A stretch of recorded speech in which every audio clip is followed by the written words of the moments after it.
started this project by building out my leg assemblies. First, I cut 8 pieces to 32 inches long, and then 2 pieces for my stretchers.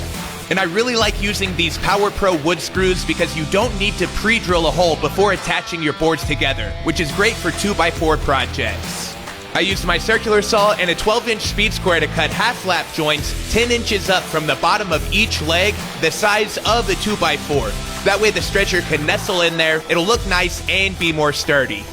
After making a whole bunch of cuts with the circular saw, I then used a sharp chisel to get the rest of the wood out of the joint and smooth out the bottom so it was flat. Next, I used a 1/2-inch drill bit to create the pilot hole that our bolt is going to go through. It's going to go through the frame of the table and through each leg, and it needs to be 5.5 inches long. Mine's a 1/2-inch bolt. The legs are going to be locked in at the top, so that's why I'm gluing and screwing this stretcher in at the bottom of each of the leg assemblies. I made sure everything was super square, and then I locked it in with more of those Power Pro 2.5-inch screws. Now that our legs are complete, we can start moving our attention to creating the top of this workbench. I cut my 2 long pieces to 71 inches and then 3 shorter pieces at 30. On the ends of each of my longboards, I used my pocket hole drill bit to create pilot holes and a recess for where I want each of my screws to go. This bit's really convenient because it's got 2 sizes on the end and a stop collar. I used these 90-degree corner clamps to hold my frame together before screwing it, and I made sure to use plenty of wood glue. That way it didn't all soak into the porous end grain and dry out.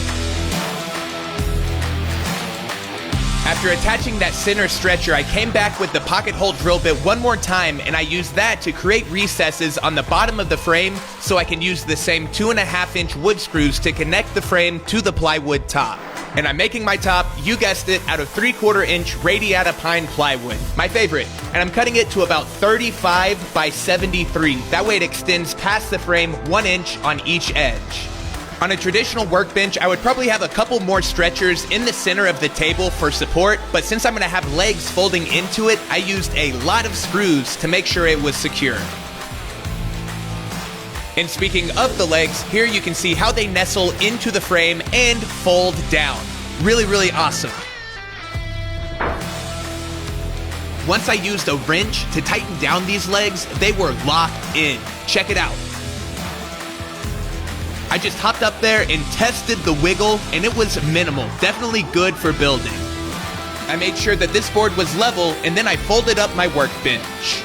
Using a wrench to tighten and loosen these bolts probably take an extra 20 seconds, but it does make everything way more secure, and I would much rather do that than have a stretcher on the bottom of the legs taking up space.